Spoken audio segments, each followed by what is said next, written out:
Hello viewers, welcome back to Fazil Khan tutorial. आज के इस वीडियो में देखेंगे अपन most important short answers question जो है सो आपको एग्जामिनेशन पॉइंट ऑफ व्यू में हेल्प हो जाती। और इसी से जो है सो आप लोग अगर थियरी में भी आपको कुछ प्रॉब्लम हुई तो ये शॉर्ट आंसर्स के यूज़ के थ्रू अपने ओन वर्ड से जो है सो थियरी में लॉन्ग आंसर्स भी कवर हो जाते हैं आप लोगों के। सो अपन देखो फर्स्ट यूनिट से अपने क्या आता, ऑब्जेक्टिव्स ऑफ अकाउंटिंग बोल के पूछता उन्हें, बार बार पूछने वाला क्वेश्चन है। और ये क्या बोलते हैं, समटाइम्स लॉन्ग आंसर्स में भी आ जाता। तो आप जो है सो इसको अच्छे से प्रिपेयर हो गए, समझो अपना शॉर्ट और लॉन्ग भी कवर हो जाता।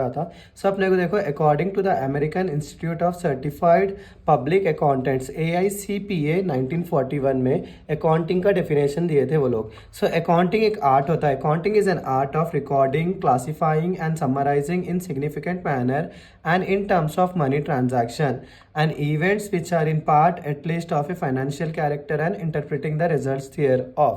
तो देखो अकाउंटिंग क्या है, एक आर्ट होता है। वहाँ पे रिकॉर्ड कर सकते हैं अपन ट्रांजैक्शंस को, क्लासीफाई कर सकते हैं, समराइज कर सकते हैं एक सिग्निफिकेंट मैनर पे and in terms of money transactions. अगर बच्चों को टफ हो रहा बोले तो यहाँ तक भी पढ़ लिए तो बस है। ऑब्जेक्टिव्स क्या है, इसके ऑब्जेक्टिव्स देखो अपने क्या लिखने का है, to maintain a systematic and accurate record of financial transaction. इतना भी लिखे तो आप लोगों को बस आता। To maintain the records of income, expenses and order losses in order to ascertain the, in order to check the net profit और loss for a given period of time बोल के लिख लेना। यहाँ पे असरटेन की जगह पे आप चेक भी लिख लिए तो हो जाता। नेक्स्ट है टू एवेल्युएट द प्रॉफिटेबिलिटी और the financial position of the business. अपन क्या बोलते हैं, प्रॉफिट चेक करने के लिए या financial position of a business check करने के लिए यूज़ करते हैं। To ascertain financial stability. अब और एक चीज़ क्या करते हैं, टू एवेल्युएट द, ऐसा लिखो आप लोग, to evaluate the statement of assets and liabilities at a specific date बोल के लिख दो। To determine the frauds and manipulation and business records. अपन क्या चेक कर सकते हैं इसमें, डिटरमाइन कर सकते हैं फ्रॉड्स और मैनिपुलेशंस क्या हो रहे बिजनेस रिकॉर्ड्स में। ये लाइन में देखो फोर्थ वाले में क्या बोल रहे हैं अपन, लायबिलिटीज क्या है, अपने एसेट्स क्या है, एक स्पेसिफिक डेट तक उसके बारे में पढ़ सकते हैं, चेक कर सकते हैं बोल के लिखना। ये अकाउंटिंग के बारे में हो गया। और क्या बोलते हैं, फाइनेंशियल अकाउंटिंग के फंक्शंस लिखो बोलता। ये तो फाइनेंशियल अकाउंटिंग का डेफिनेशन वहाँ पढ़ लेते हैं अपन। फंक्शंस में देखो या क्या लिख रहे हैं अपन, रिकॉर्डिंग, क्लासीफाइंग और समराइजिंग लिख रहे हैं ना। वो तीन फंक्शंस अपने हो जाते हैं। रिकॉर्डिंग, रिकॉर्ड कर रहे हैं अपन ट्रांजैक्शंस को। Recording is a primary function of accounting. It mainly deals with recording all financial transactions of business in a sequential order in a book called journal। Next क्या है, अपन क्लासीफाई कर रहे, आप क्या करना, classifying is a secondary function of accounting बोल के लिखना। It mainly deals with the, यहाँ पे क्या है, it mainly deals after the recording of transactions we will discuss the classify the transactions. Final क्या क्या चेंज कर देना, आप रिकॉर्डिंग की जगह पे क्लासीफाइंग कर देना, बस हो जाता आपका। फिर से क्या करना है, यहाँ पे क्लासीफाइंग को हटा के क्या लिख देना, समराइजिंग लिख देना। Summarising all the financial transactions of a business बोल के लिखना। देखो पूरा बुक कॉल जर्नल है ना, वहाँ तक नहीं लिखना अपना, यहाँ तक ही लिखना उसमें। फिर से क्या करना है, कम्युनिकेटिंग, एक 4 फंक्शंस लिखे तो अपने 4 मार्क्स का हो जाते हैं। कम्युनिकेटिंग में क्या करना, ये कौन सा हो जाता, फोर्थ वाला आता ना, third function of accounting, fourth function of accounting बोल के लिख लेंगे। It mainly deals with communicating all the financial transactions of the business बोल के लिख लिया, समझ जाओ। ये 4 मार्क्स आपको कंपलसरी मिल जाते हैं। नेक्स्ट क्या है, ब्रांचेस क्या है अकाउंटिंग के बोल के पूछ सकता है आप लोगों को। ब्रांचेस क्या है, अपने एक फाइनेंशियल अकाउंटिंग है। इसमें क्या चेक करते हैं अपन, प्रॉफिट एंड लॉस बनाते और जैसे बैलेंस शीट बनाते हैं। फिर से कॉस्ट अकाउंटिंग बोले तो प्राइस, एक प्रोडक्ट का प्राइस कितना हो रहा और अपन जो है सो कितना मिनिमाइज कर सकते हैं कॉस्ट को, उसके ऊपर रहता। मैनेजमेंट अकाउंटिंग, मैनेजमेंट अकाउंटिंग क्या रहता बोले तो मैनेजमेंट के रिलेटेड जो है सो कोई भी ट्रांजैक्शंस हो रहे या उसको जो है सो अपन कम करना चाह रहे या कोई डिसीजन लेना चाह रहे, समझो मैनेजमेंट अकाउंटिंग करते हैं अपन। फिर से क्या है, इन्फ्लेशन अकाउंटिंग। इन्फ्लेशन अकाउंटिंग बोले तो प्रेजेंट मार्केट के प्राइसेस क्या है, फ्यूचर में क्या हो सकते हैं, उसके रिलेटेड लिखे, समझो इन्फ्लेशन अकाउंटिंग हो गया। अगर आप ह्यूमन रिसोर्स अकाउंटिंग लिखना चाह रहे हो तो ह्यूमन रिसोर्स अकाउंटिंग भी लिख लो, जो मोस्टली डील करता है ह्यूमन के रिसोर्सेज के रिलेटेड। फिर क्या है, रिस्पॉन्सिबिलिटी अकाउंटिंग, रिस्पॉन्सिबिलिटी करने के लिए अपनी कंपनी को प्लानिंग और कंट्रोल में हेल्प करने के लिए। अकाउंटिंग फंक्शन क्या है बोल के पूछा तो ये लिख ले सकते हैं अपन। Accounting equation shows the relation between assets, liabilities and capital. It can be represented as assets is equal to liabilities plus capital. This equation can also be written as capital is equal to assets minus liabilities लिख ले सकते हैं। अगर अपने liabilities की value निकालना है, समझो assets minus capital। यही उससे अपन क्या कर रहे हैं, 3 फंक्शंस लिख ले रहे हैं। एसेट्स किसको बोल रहे हैं अपन, assets are those which a business own. Assets अपने खुद के रहते, उसको एसेट्स बोल रहे हैं अपन। जैसे कैश हो गया, बैग हो गया, फर्नीचर हो गया, मशीनरी हो गया, डेप्टर्स हो गया, कोई भी बैलेंस शीट में अपन एसेट्स में लिखते हैं ना, वो नामा लिख लेना। लायबिलिटीज क्या हो गए, अपन जो है सो उधार लेते, ओ बोलते हैं अपन। Liabilities are those which a business owe, जैसे क्रेडिटर्स हो गए, लोन हो गया, बैंक ओवरड्राफ्ट हो गया, टैक्सेशन हो गया। कैपिटल किसको बोल रहे हैं अपन, कितना इन्वेस्ट कर रहे हैं अमाउंट, उसको क्या बोल रहे हैं अपन, कैपिटल बोल रहे हैं। Capital is the fund invested bye owner in the business, for example share capital हो गया, शेयर होल्डर फंड हो गया, एक्सेट्रा। ये था मेरा दो क्या बोलते हैं क्वेश्चंस। फिर से जो है सो अपने ये वाला क्वेश्चन भी जो है सो पूछने वाला है। ये ऐसा यहाँ पे देता classify the following under personal, real and nominal account बोल के पूछता हूँ। क्लासीफाई द पर्सनल, नॉमिनल और क्या है, रियल अकाउंट्स। जो एसेट्स रहते हैं, एसेट्स हमेशा क्या रहते हैं, रियल अकाउंट रहते हैं। और जो भी लाइबिलिटीज दे रहे हैं अपने पर्सनल अकाउंट हो गए, उससे हटके कुछ भी दिया तो नॉमिनल अकाउंट हो गए। तो अपने देखो यहाँ पे स्टॉक दिया, स्टॉक मेरा रियल अकाउंट हो गया, गुडविल मेरा रियल अकाउंट हो गया, लोन एक खर्चा है बल्कि वो पर्सनल अकाउंट हो गया, कैश भी जो है सो अपना क्या हो गया, रियल अकाउंट हो गया, फिक्चर्स भी मेरा एसेट है बल्कि रियल अकाउंट बन गया, बैंक ओवरड्राफ्ट मेरा लाइबिलिटीज है बल्कि पर्सनल अकाउंट बन गया, कैपिटल मेरा पर्सनल अकाउंट, क्योंकि अपन कैपिटल भी जो है सो लाइबिलिटीज के साइड में लिखते हैं बल्कि कैपिटल भी मेरा क्या हो गया, पर्सनल अकाउंट हो गया। पीटर एक परचेजर है, उन्हें भी क्या हो गया, पर्सनल अकाउंट हो गया। फिर से देखो यहाँ पे भी दे रहा उन्हें ट्रांजैक्शंस, इसको आप लोग बना के देखो, बैंक अकाउंट है, कैश अकाउंट है, मशीनरी है, ड्राइंग्स है, स्टॉक, गुडविल, लोन, फिक्चर्स। इसका आंसर आप मुझे कमेंट में बताइए। फिर से जो है सो अपने क्या है यहाँ से ऐसा देता हूँ उसके जर्नल एंट्रीज बनाओ बोलता है, क्योंकि मैं एक बड़ी वीडियो बनाया जर्नल एंट्रीज के ऊपर, तो आप लोग वहाँ से देख लेके ये सॉल्व कर ले सकते हैं, बल्कि मैं इसके ऊपर ज़्यादा डिस्कशन नहीं कर रहा हूँ।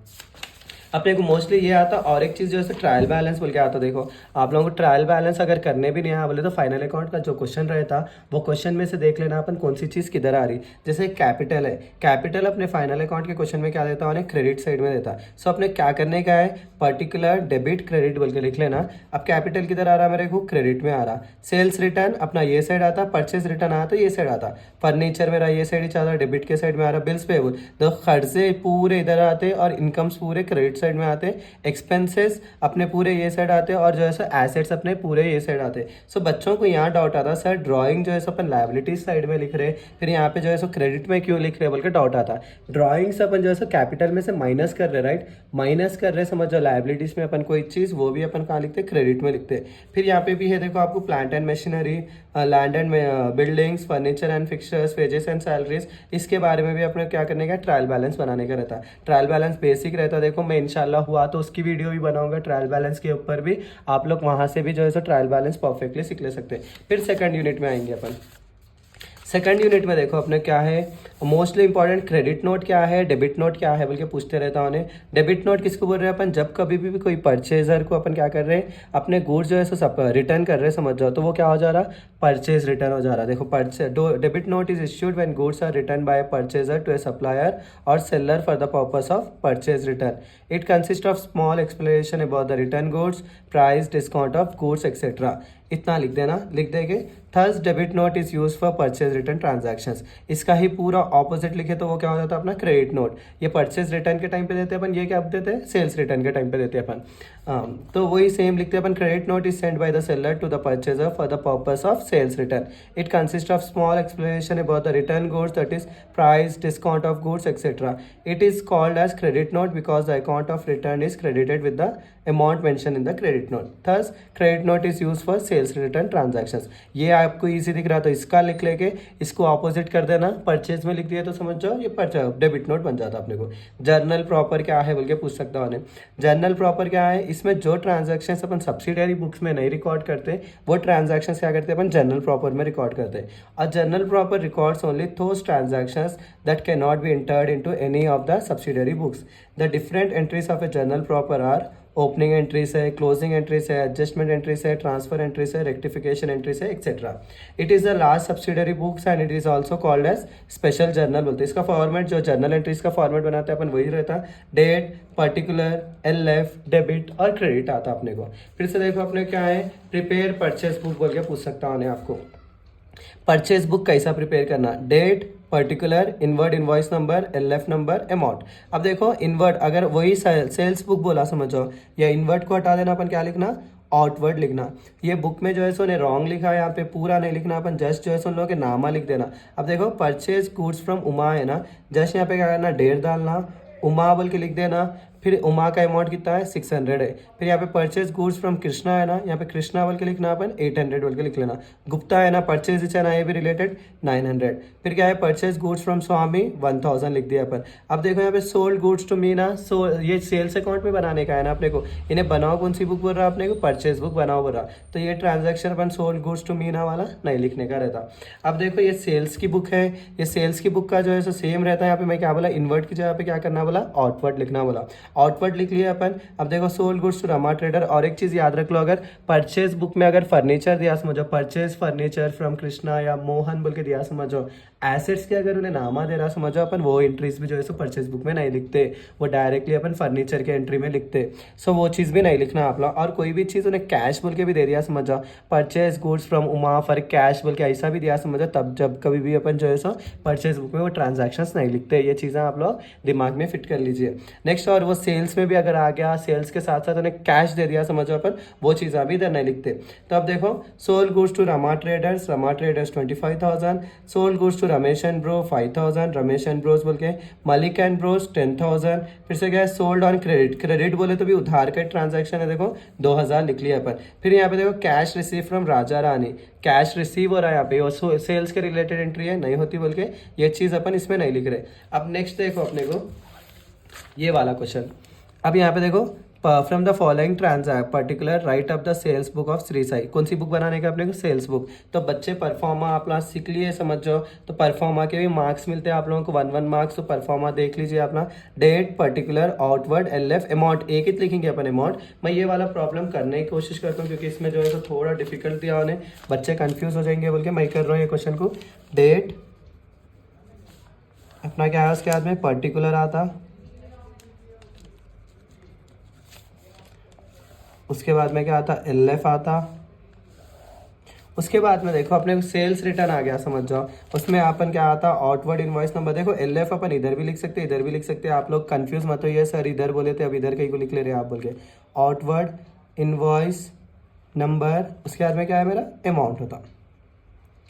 तो अब यहाँ क्वेश्चन में क्या दे रहा हूँ उन्हें, sold on credit to Rama, Rama को देने का है ना, रमा को अपन अमाउंट तो क्या बोलते हैं, सामान बेच रहे थे जनवरी 1 के दिन में। सो यहाँ पे क्या लिख लेते हैं, मैं रमा बोल के लिख ले रहा हूँ। यहाँ पे एक साथ 2 ट्रांजैक्शंस दे रहा बोल के। और एक चीज़ उन्हें नीचे क्या दे रहा, अगर 2,000 के अंदर रहा तो 5% डिस्काउंट देने का है अपना टोटल, अगर 22,000 के अबव रहा तो 10% अपने को क्या देने का है, डिस्काउंट देने का है। तो फर्स्ट चीज़ क्या है, 20 टेबल है, 20 टेबल्स इंटू ने कितने रुपए बोल रहा हो टेबल्स के, 600 हो रहा ना, 20 टेबल इंटू 600 कितना हो जा रहा मेरा, कितना हो रहा, 12,000 हो रहा ना, 12,000 राइट। माइनस ये टोटल कितना 2,000 के बहुत जा रहा ना, तो कितने परसेंट डिस्काउंट जाता मेरा, 10% डिस्काउंट जाता ना। सो माइनस डिस्काउंट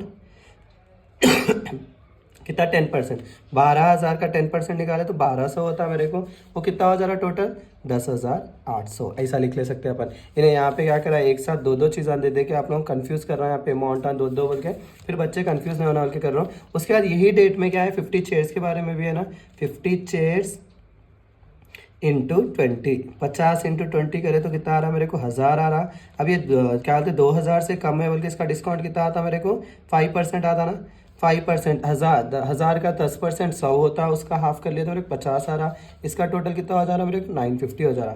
फिर जनवरी 2 के दिन ट्रांजैक्शन है, जनवरी 2। देखो मैं ये लाइंस में उसमें मेरे को मिस्टेक्स हो रही है क्योंकि मेरे को टाइम कम है, आप लोगों को जो है सो क्या बोलते हैं वीडियोस पूरे अपलोड होना, और एक चीज़ क्या है इंटरनेट का प्रॉब्लम भी आ रहा और मेरी हेल्थ भी अच्छी नहीं रहने की वजह से मैं कोशिश कर रहा हूँ कि आप लोगों तक कॉन्सेप्ट तो एटलीस्ट पूरा जाए, जैसा ट्राई कर रहा हूँ मैं। सो 5 अलमीरा है ना, यहाँ पे किसको दे रहे हैं अपन, कृष्णा को दे रहे हैं, कृष्णा बोल के लिख ले रहा हूँ मैं। 5 अलमारिया इंटू क्या रेट है कहते हैं यहाँ पे 1,600 है। ये लाइन मैं पूरे मार लेता हूँ, आप ना स्केल पेंसिल अच्छे से लिख जाइए, कल के एग्जाम में मत मिस करिए। 5 इंटू 1,600 करे तो मेरे कितना आ रहा, 8,000 आ रहा। तो ये कितना हो गया, 2,000 के अबव हो गया ना, तो इसका डिस्काउंट कितना आता मेरा, 10% जाता ना, तो डिस्काउंट 10%। अगर आप 2 अमाउंट भी करके लिख लेना चाह रहे तो आप लोग वैसा भी कर ले सकते देखो। तो 10% कितना आता मेरा, 800 आता। सो इसका टोटल कितना आ जा रहा है मेरा, 7,200। फिर से और एक क्या लिए गए थे यहाँ पे, 30 चेयर लिए 30 रुपये से, 30 चेयर्स इंटू 30 रुपीज़, तो 30 इंटू 30 कितना हो जा रहा है मेरा, 900 हो जा रहा, माइनस डिस्काउंट कर ले रहा मैं, कितना आता है इसका 900 बोले तो अपने को 5% डिस्काउंट होता ना, तो 45 आ रहा। मेरा टोटल कितना आ जा रहा 855 हो जा रहा। फिर से क्या है यहाँ पे 2 टेबल्स लिए गए थे 700 रुपये से, सो 2 टेबल्स इंटू 700, तो इसका टोटल कितना आ रहा है मेरा 1400 हो रहा। फिर इसका डिस्काउंट क्या करें अपन, माइनस डिस्काउंट, ये भी 2000 से कम है ना, तो इसका डिस्काउंट भी कितना जाता 70 रुपये आता, तो ये कितना हो जा रहा 1330 हो जा रहा। इसका टोटल कर लेके अपन क्या लिख लेना, टोटल परचेजेस बोल के लिख देना, तो इसका टोटल कितना आ रहा 21,135 आ रहा। सो इस वजह से जैसे अपन क्या कर ले सकते हैं, ये क्या बोलते हैं अपने परचेज बुक के या सेल्स बुक के ट्रांजैक्शंस लिख ले सकते हैं। उसके बाद देखो अपने को ये सिंगल कॉलम कैश बुक का कॉन्सेप्ट है। सिंगल कॉलम कैश बुक जो है अपने को परफॉर्मा क्या रहता, date particular LF amount, date particular LF amount, फिर यहाँ क्रेडिट या डेबिट, कोई भी चीज़ पैसे अगर आ रहे समझ जाओ ये साइड लिखना है अपन, पैसे जा रहे तो ये साइड लिखना है अपन। तो अपने को देखो started business with A capital of 50,000, 50,000 business में आ रहे ना, सो टू कैपिटल अकाउंट 50,000 बोल के लिख लेना अपन। फिर purchase furniture worth 5,000 for cash, furniture खरीद रहे थे अपन 5,000 रुपये का आए गए थे, सो बाई फर्नीचर पैसे जा रहे ना आपने, बाई फर्नीचर 5,000। यहाँ देखो मशीनरी फॉर 2,000 ऑन क्रेडिट तो मशीनरी ये किसके, ये कौन सी बुक बना रहे हैं अपन, कैश बुक बना रहे ना, तो इसमें जो है अपन क्रेडिट ट्रांजैक्शंस लिखना नहीं लिखना, उसलिए अपन ये मशीनरी का अकाउंट नहीं लिखते। फिर से क्या है यहाँ पे पेड फॉर वेजेस 30,000 है, सो बाई वेजेस 30,000। वेजेस बोले तो क्या है, अपन कोई कूली को पैसे दे रहे समझो, डेली का गुत्ता दे रहे समझो, उसको वेजेस बोलते हैं। मंथ में एक बार सैलरी पैसे दे रहे समझो, उसको सैलरी बोल रहे हो अपन। फिर से क्या करना टोटल, उसके बाद में क्या है गुड्स सोल्ड फॉर कैश, सामान बेच रहे हैं अपन, उसके 25,000 रुपये आ रहे हैं बोल के अपन क्या कर रहे हैं टू सेल्स अकाउंट ये साइड लिख ले रहे। उसके बाद टोटल कर लेना, दोनों में से जो बड़ा टोटल है वो लिख लेना अपने को। ये साइड का कितना आ रहा 75,000 आ रहा, इधर का जो है सो कम आता लेकिन फिर भी अपन 75,000 लिख लेते हैं। उसके बाद में ये वाले ट्रांजैक्शंस को माइनस करते हैं 35,000 को, तो ये कितना हो जा रहा है मेरे 40,000 हो जा रहा। उसको क्या बोल के लिख रहे by balance carried on 40,000 to balance brought on 40,000। ये वाला था अपने को क्या बोलते सिंगल कॉलम कैश बुक का। ये भी जो है सो सिंगल कॉलम कैश बुक का है, आप खुद से ट्राई करिए, खुद से ट्राई करके जो है सो मुझे बताइए कि इसका आंसर क्या आया। सो नेक्स्ट क्या है अपने को, थर्ड यूनिट पे चले जाएंगे अपन। थर्ड यूनिट में अपने देखो BRS के रिलेटेड रहता। BRS के जो है सो अपने क्या है, BRS क्या है मैं ऑलरेडी अपने वीडियो में बताया लॉन्ग आंसर थियरी क्वेश्चंस में, फिर भी जो है सो आप लोगों को समझ में क्या बोलते हैं, आप लोग वो वीडियो नहीं देखे तो ये वीडियो में भी आप लोग डायरेक्टली समझ ले सकते। A bank reconciliation statement is a summary of business activity that reconciles financial details. इसमें क्या है, एक बैंक रिकन्सिलेशन क्या है, एक समरी होता है अपने बिजनेस एक्टिविटीज़ के, वो क्या बताता अपने को बैंक रिकनसाइल, बैंक और पासबुक में क्या डिफरेंस आ रहे। सो रिकनसाइल बोले तो आइडेंटिफाई करता। It ensures that payments have been processed and money has been deposited on the same date. ये क्या इंश्योर कर रहा कि पेमेंट जो है सो सही से प्रोसेस हुए और जो है सो मनी जो है सो करेक्टली डिपॉजिट हुआ बोल के बोल रहे। ये कौन प्रिपेयर करते कहते हैं, an accountant prepares the bank reconciliation statement once in a month. एक अकाउंटेंट प्रिपेयर करता है अपने को मंथ या तो वीक, देखो ये वीक में भी बना सकता है, मंथ में भी बना सकता है, ईयर में भी बना सकता है। नेक्स्ट क्या है अपने को, in other words bank reconciliation statement refers to a statement which is prepared in order to reconcile the difference between the balance as per the bank column of the cash book and passbook on any given date। इतना लिखे तो बस ये अपने को needs क्या है बोल के पूछा समझो। It helps to ascertain the correct position of traders bank balance. It helps to identify the mistakes which are being recorded in both cash book and passbook. It helps to avoid frauds in documenting the bank transactions in the cash book. It helps to ascertain the reasons behind the delay in collecting the checks। इतना भी लिखे तो बस ये आपको 4। फिर क्या है, कैश बुक किसको बोलते हैं, पासबुक किसको बोलते हैं, वो क्वेश्चंस भी आ सकते हैं आपको। तो एक cash book is a special journal which is use for recording all cash receipts and cash payments. The cash book is a side of original entry and a ledger records cash receipts on the debit side and cash payments on the credit side. Receipts रहे समझो, कुछ भी पैसे ले रहे समझो अपन किधर लिख रहे हैं, क्रेडिट में लिख रहे हैं, डेबिट में लिख रहे हैं, और क्या बोलते हैं कोई भी पेमेंट कर रहे हैं समझो अपन क्रेडिट में लिख रहे हैं। अभी बताया ना मैं कैश बुक में। So therefore the cash book is both a journal and a ledger. Passbook क्या है, पासबुक या और statement of account is usually issued by the banker to its customer. Passbook कौन देते हैं? बैंकर वाले अपने को देते हैं ना कस्टमर्स को। It is basically A copy of the customers account in the bank records. ये यूजुअली क्या रहता है? एक कॉपी रहता है अपने बैंक अकाउंट्स के रिकॉर्ड्स के लिए। The banker inform the customer about all the entries which are being made in their books so that the customer can verify the passbook with their cash book and may inform the bank about any kind of mistake which comes on their notice। क्या बोलते हैं ये जो है सो bankers क्या करते हैं? अपने को पासबुक में हर चीज़ बताते हैं कि ये एंट्रीज हुए बोल के, और कैश बुक जो है सो अपन प्रिपेयर करते हैं। उसमें जो है सो अपन जो है ट्रांजेक्शन्स लिखे वो बैंक में हुए या नहीं हुए चेक करने के लिए अपन क्या करते हैं? पासबुक से आइडेंटिफाई कर लेते, करके अगर कोई भी मिस्टेक रहे तो अपन उसको करेक्ट कर लेते। नेक्स्ट क्या है? List out any 4 reasons for difference between cash book and passbook. देखो अगर ये बच्चे जो है सो डिफरेंसेस या कॉजेस नहीं पढ़ सक रहे, लॉन्ग आंसर में भी नहीं पढ़ सक रहे, समझ जाओ आप लोग उस टाइम में क्या करना बोले तो आपको BRS का जो है एक प्रॉब्लमेटिक क्वेश्चन देता उन्हें, पक्का डैम श्योर प्रॉब्लमेटिक क्वेश्चन रहता। तो उसमें से क्या करना है अपन? ये क्वेश्चन देता ना उन्हें, ऐसे एंट्रीज देता। देखो, cheque amount into 800 issued before 28/12/2018 but presented for payment on, ऐसा दिया ना। तो अपन क्या करना है? ये पूरा लिख लेना, चेक अमाउंटिंग, चेक बोल के लिख लेना, चेक इश्यूड बिफोर, पैसे नहीं लिख लेना, ये check issued before but presented for payment बोल के एक इश्यू लिख लेना। फिर से क्या करना? Cheque deposited in the bank were not collected, ये अमाउंटेड नहीं लिखना, सेकंड रीजन हो गया। Third reason, interest on investment collected by the bank was not entered in the cash book, तीसरा हो गया। फिर से bank commission entered in the passbook was not entered in the cash book. 4 reasons हो गए। आप लॉन्ग आंसर में भी जो है सो अगर थियरी आपको नहीं हो रहा बोले तो ऐसा क्वेश्चन से कर लीजिए। देखो मैं ये उन बच्चों को बोल रहा हूँ जो बच्चे जो है सो प्रिपेयर नहीं हो सक रहे आंसर्स, उनके लिए ये लॉजिक्स लगाओ। हर बच्चे जो अच्छा पढ़ने वाले बच्चे हैं वो बच्चे आंसर पढ़ने की कोशिश करिए, जो लोग नहीं पढ़े उन लोग के लिए ही बता रहा हूँ मैं लॉजिक्स। और अगर आपको ऐसा प्रॉब्लमेटिक क्वेश्चन आ गया, समझ जाओ प्रॉब्लमेटिक क्वेश्चन आ गया तो bank balance as per cash book बोल के यहाँ पे डायरेक्ट लिख लेना। उसके बाद क्या करना? एक एंट्री जो है सो ऊपर लिख लेना, ऐड इसका परफॉर्म अच्छे से लिख लेना अपन। पहली चीज पर्टिकुलर अमाउंट बोल के लिख लेना अपन। लिख लेके क्या करना? फर्स्ट वाला जो है first entry bank balance as per cash book दो, bank balance as per passbook दो। तो bank balance as per cash book बोल के लिख लेना पहले ये वाले डब्बे में। उसके बाद क्या करना? चेक इश्यूड, ये है ना फर्स्ट वाला, ये फर्स्ट एंट्री या ऐड में लिख देना, हाँ क्या बोलते हैं इसमें लिख देना, वर नॉट कलेक्टेड यहाँ पे लिख लेना अपना ये वाला। सॉरी अपन जो है सो ये फर्स्ट एंट्री है ना, फर्स्ट एंट्री जो है सो फर्स्ट में ही लिख लेना, यहाँ पे इधर लिख लिया अपन फर्स्ट एंट्री।